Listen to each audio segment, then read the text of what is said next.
بعد، یعنی عمل قلیل کسے کہتے ہیں اور عمل کثیر کسے کہتے ہیں، اور اس کے کرنے سے نماز کا کیا حکم ہے۔ اس سے پہلے یہ چند ایک باتیں جو پیچھے درس گزر چکا، اس میں بعض احباب نے دوبارہ وہ باتیں پوچھی اور کچھ نئی باتیں عرض کرنے کو کہا، تو اس میں عرض کر دیتا ہوں کہ میں نے یہ بتایا تھا کہ جمعہ والے دن ناخن کاٹنا، اس کے بارے میں آیا کہ بیماری جاتی ہے اور شفا آتی ہے، اور اس کے علاوہ بھی فضائل میں نے بیان کیے۔ تو اس میں جو ٹائم علماء نے بتایا وہ یہ ہے کہ نماز جمعہ کے بعد ناخن کاٹنے چاہیے، نماز جمعہ کے بعد۔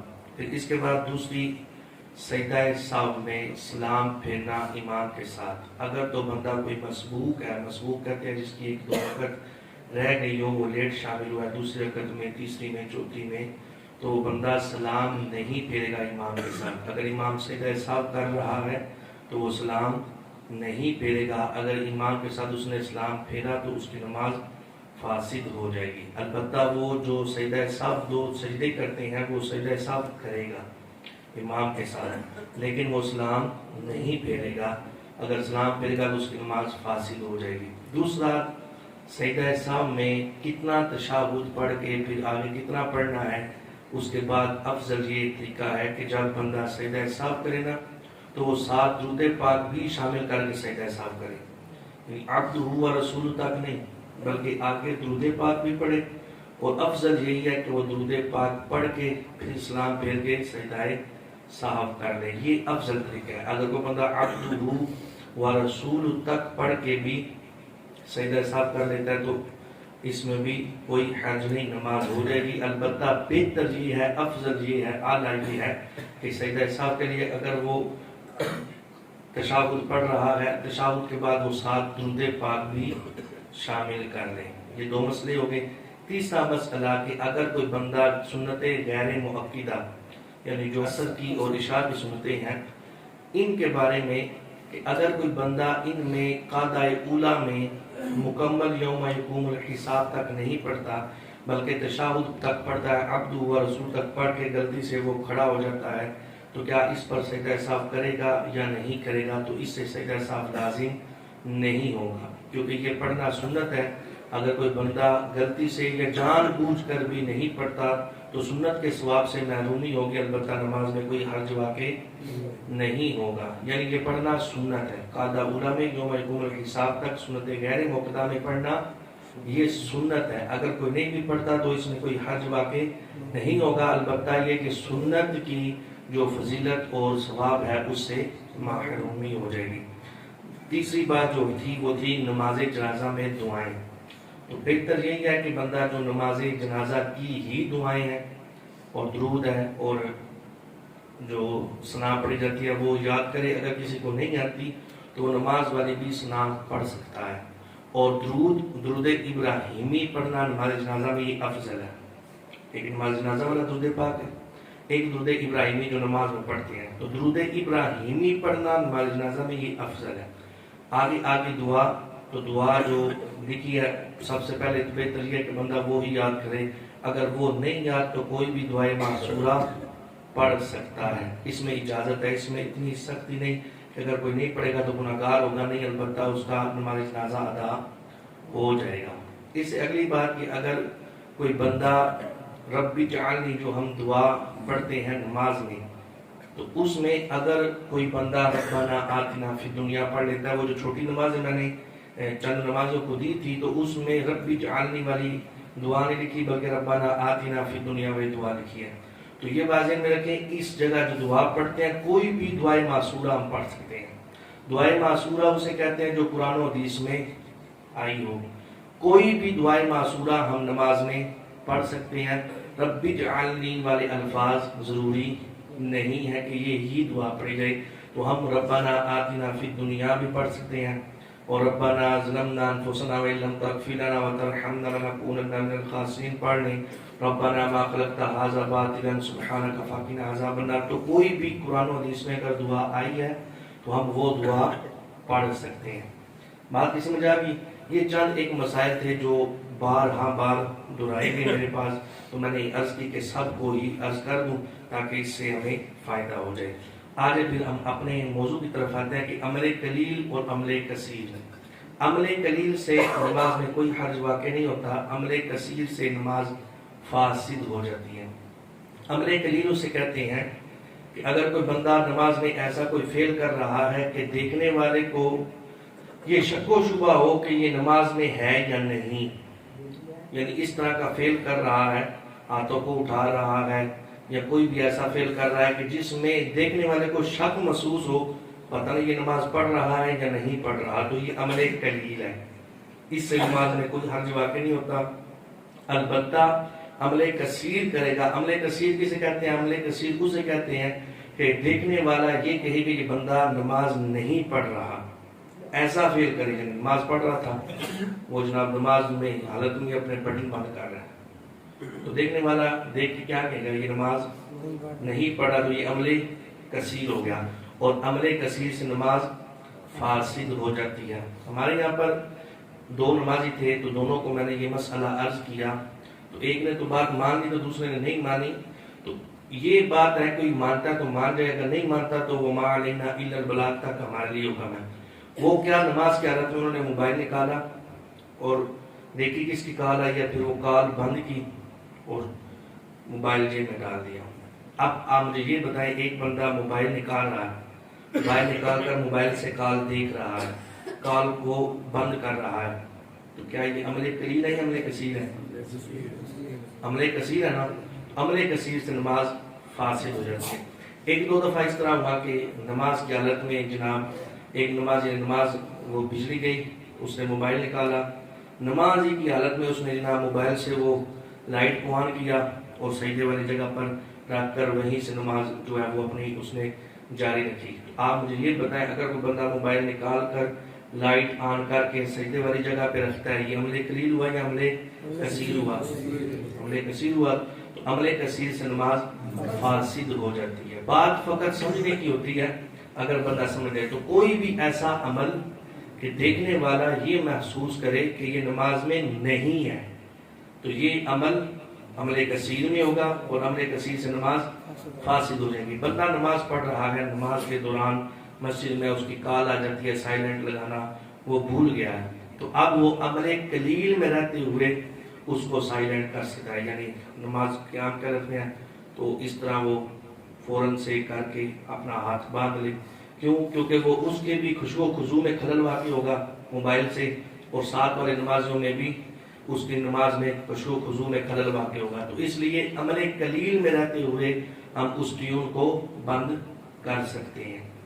بات کی سمجھ آ گئی؟ تو فقط آپ اس کولیے کو یاد رکھیں کہ جس کولیے سے یہ فیل ہو کہ یہ بندہ نماز نہیں پڑھ رہا، تو اس سے نماز فاسد ہو جاتی ہے، اور اگر شک و شبہ ہو تو یہ عمل قلیل ہے، عمل قلیل سے نماز فاسد نہیں ہوتی۔ اس سے ہٹ کر پھر میں نے نماز کے چند مکروہات عرض کرنے کی کوشش کی تھی، لیکن ٹائم میں رہتے ہوئے میں نے وہ ٹاپک ختم کر دیا۔ تو جو چند ایک ضروری ایسی باتیں ہیں جس سے نماز مکروہ تحریمی ہو جاتی ہے، وہ اپنے ٹائم میں رہ کر عرض کرتا ہوں۔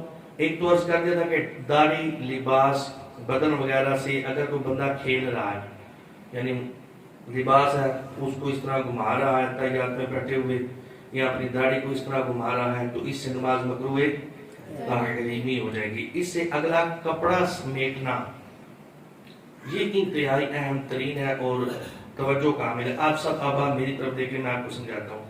کپڑا سمیٹنا کسے کہتے ہیں؟ عمومی طور پر بندہ جب سجدے میں جا رہا ہوتا ہے نا، تو عادت ہوتی ہے وہ شلوار کو، قمیض کو ہلکا سا اٹھاتا ہے، تو یہ کپڑا سمیٹنے میں آتا ہے۔ تو اگر یہ عمل بھی کیا تو اس سے بھی نماز مکروہ تحریمی ہو جائے گی۔ رکوع سے اٹھتے ہوئے بعض احباب وہ کپڑا اٹھا لیتے ہیں، سجدے میں جاتے ہوئے کپڑا اٹھا لیتے ہیں، تو اس سے نماز مکروہ تحریمی ہو جائے گی۔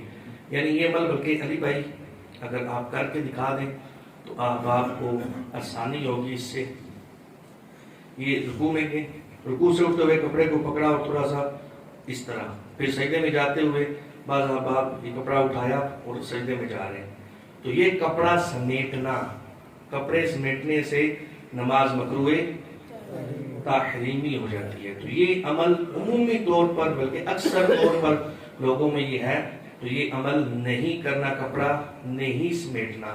بعض آپ کیا کرتے ہیں، رکوع سے کھڑے ہوئے، سجدے سے کھڑے ہوئے، قعدہ سے کھڑے ہوئے یا قعدہ میں بیٹھے تو جناب اپنے لباس کو پورے اچھے طریقے سے جناب وہ سیدھا کر رہے ہیں۔ کوئی جو اپنی جو قعدہ میں بیٹھے ہوئے قمیض کو سیدھا کر رہا ہے، تو اگر تو یہ عمل کثیر میں چلا گیا تو اس نماز فاسد ہوگی، اور اگر یہ ویسے لباس سے کھیلنے میں شمار ہوا تو اس نماز مکروہ تحریمی ہوگی۔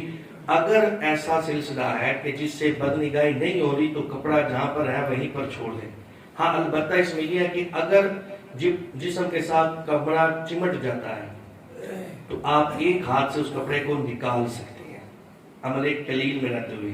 یقیناً آپ اس بات کو سمجھ گئے ہوں گے، مزید کی وضاحت میں جانے کی حاجت نہیں ہے۔ تو کپڑا سمیٹنے سے نماز مکروہ تحریمی ہو جائے گی۔ اس کے بعد صدل ہے، وہ میں نے عرض کی کہ اس طرح چادر لینا کہ دونوں سرے لٹکے ہوئے ہوں، اس سے بھی نماز مکروہ تحریمی ہو جاتی ہے۔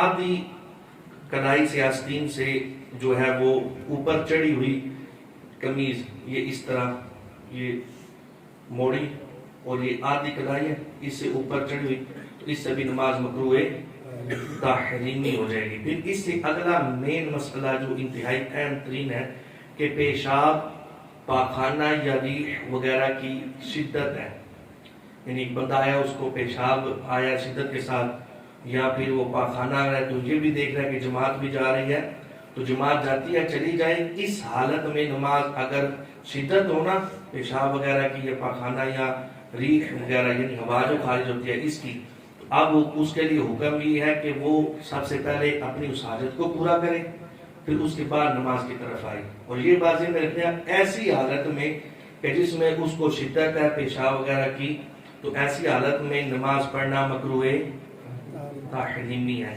یہاں تک حکم ہے کہ اگر ایسی صورتحال ہے کہ بندے نے نماز شروع کی اور نماز کے دوران شدت بڑھ گئی اس کی، تو اب اس کے لیے حکم ہے وہ نماز توڑ دے، یہ توڑنا واجب ہے۔ باقی سمجھا کہ پوری ذمہ داری کے ساتھ میں یہ عرض کر رہا ہوں۔ اب اس کے لیے حکم یہ ہے کہ وہ نماز کو توڑ دے، توڑنا واجب ہے۔ پہلے اپنی حاجت پوری کرے، پھر اس کے بعد آئے اور اس کے بعد اپنی نماز کو پڑھ لے۔ تو اس طرح اگر کوئی صورتحال ہو تو اب کیا حکم ہے کہ پہلے حاجت پوری کرے پھر نماز کی طرف آئے۔ البتہ اس میں ایک چیز پر دھیان رکھنا ہے، اگر وقت قلیل ہے، یعنی اتنا وقت ہے کہ اگر وہ اچھے طریقے سے وضو بنا کے واپس آ کر نماز پڑھے گا تو نماز کا وقت چلا جائے گا۔ جیسے مثال کے طور پر طلوع فجر آج کیا لکھا ہوا ہے؟ 51 منٹ۔ تو 51 منٹ 5:51 پر فجر کا ٹائم ختم ہو جاتا ہے، تو اب ٹائم ہو رہا ہے 46 منٹ۔ اب یہ اتنا ٹائم نہیں کہ بندہ وضو بنائے اچھے طریقے سے پھر آ کر نماز پڑھے، یہ وقت آ گیا تھوڑا۔ تو اس صورت میں یہ ہے کہ اس حالت میں بھی نماز پڑھ سکتے ہیں، کیونکہ یہ اس کی نماز قضا ہو جائے گی، تو اب اس قضا سے بچنے کے لیے وہ اس نماز کو پڑھ لے۔ لیکن اگر وقت میں وسعت باقی ہے تو اس صورت میں اگر نماز پڑھے گا تو گناہ گار ہوگا اور نماز بھی مکروہ تحریمی ہو جائے گی۔ پھر اس سے آگے نماز میں انگلیاں چٹکانا، یہ جو کڑاکے کڑنا، جس سے بھی نماز مکروہ تحریمی ہو جائے گی، نماز میں یہ عمل بھی نہیں کر سکتے۔ اس سے اگلا جو مسئلہ ہے کہ اکثر طور پر لوگوں کو عادت ہوتی ہے نماز کے انتظار میں یا نماز کے لیے آتے ہوئے، یہ اس وقت کا مسئلہ بیان کر رہا ہوں، ویسے نہیں، انگلیوں کو اس طرح آپس میں ملانا، اس طرح نماز کے انتظار میں، نماز ہم سنتے پڑھ رہی فرض کا انتظار کر رہے ہیں تو نماز کے انتظار میں بیٹھا ہوا اس طرح انگلیاں کرنا یہ مکروہ تحریمی ہے۔ یہ میں عبارت پڑھ دیتا ہوں، اس کو کہتے ہیں تشبیک، یعنی ایک ہاتھ کی انگلیاں دوسرے ہاتھ کی انگلیوں میں ڈالنا، یہ مکروہ تحریمی ہے۔ حدیث پاک سماعت فرمائے مسند امام احمد بن حنبل کی حدیث پاک ہے، سرکار مدینہ صلی اللہ علیہ وسلم نے فرمایا جو مسجد کے ارادے سے نکلے تو تشبیک یعنی ایک ہاتھ کی انگلیاں دوسرے ہاتھ کی انگلیوں میں نہ ڈالے، بے شک وہ نماز کے حکم میں ہی ہے۔ نماز کے لیے جاتے وقت اور نماز کے انتظار میں یہ دونوں چیزیں مکروہ تحریمی ہیں۔ بات سمجھا گی؟ اس لیے کہا گیا کہ جو نماز کے انتظار میں ہو وہ نماز ہی کے حکم میں ہے، اس کو سلام بھی آ کر نہیں کرنا۔ جو نماز کے انتظار میں وہ نماز کے ہی حکم میں ہے، تو اس طرح بھی ہم نماز کے انتظار میں بیٹھنا یہ بھی مکروہ تحریمی ہے، اس عمل سے بھی بندے کو بچنا چاہیے۔ آسمان تک نگاہ اٹھا لینا نماز کی حالت میں، تو اس سے بھی نماز مکروہ تحریمی ہو جائے گی کہ نماز کے دوران آسمان کی طرف نگاہ نہیں اٹھا سکتے۔ ادھر ادھر منہ پھیر کر دیکھنا، چاہے پورا منہ پھیرا یا تھوڑا، منہ پھیرے بغیر صرف آنکھیں پھرا کر ادھر ادھر بے ضرورت دیکھنا، یہ مکروہ تنزیہی ہے، مکروہ تنزیہی ہے، یعنی شرعی طور پر ناپسندیدہ عمل ہے، اور اس کے کرنے سے نماز میں کوئی حرج واقع نہیں ہوگا۔ تو یہ چند ایک باتیں جو عمومی طور پر ہمارے مسائل ہمارے سامنے درپیش ہوتے ہیں جس سے نماز مکروہ تحریمی ہو جاتی ہے۔ ایک اور یہ قاعدہ سماعت کر لیں، پوری زندگی اور ہر کام میں یہ قاعدہ فٹ ہوتا ہے، تو آپ ذہن نشین کر لیں کہ فرض کا ترک حرام ہے، فرض کا ترک اور حرام کام سے بچنا یہ فرض ہے، سمجھا گی؟ فرض کو ترک کرنا حرام ہے اور حرام کام سے بچنا یہ فرض ہے۔ واجب کا ترک مکروہ تحریمی ہے، واجب کا ترک مکروہ تحریمی، اور مکروہ تحریمی سے بچنا یہ واجب ہے۔ جہاں پر یہ ہوگا نا مکروہ تحریمی، تو اب یہ پتہ چلے گا کسی چیز کے ترک کو اگر مکروہ تحریمی لکھا ہوگا تو پتہ چل جائے گا کہ اس کام کا کرنا واجب ہے۔ اگر اس واجب کو ترک کریں گے تو بندہ گناہگار ہوگا واجب کے ترک سے، ایک مرتبہ بھی واجب ترک کیا تو بندہ گناہگار ہوگا۔ تو جہاں پر مکروہ تحریمی ہوگا نا کہ اس کام کو کرنا مکروہ تحریمی ہے تو اس سے بچنا کیا ہے؟ واجب۔ اور اگر لکھا ہوگا کہ اس کام سے بچنا مکروہ تحریمی ہے تو اس کا کرنا کیا ہوگا؟ واجب۔ یہ بازی نے دو چیزیں مین ہے، اس لیے صرف دو عرض کی کہ فرض کا ترک حرام اور حرام سے بچنا فرض، واجب کا ترک مکروہ تحریمی اور مکروہ تحریمی سے بچنا واجب۔ دعا ہے اللہ رب العزت جو کچھ سمجھا اسے سیکھ کر سمجھ پر عمل کرنے کی توفیق عطا فرمائے۔ اطفی بها حر الوباء الحاطمة المصطفى والمرتضى وابناهما والفاطمة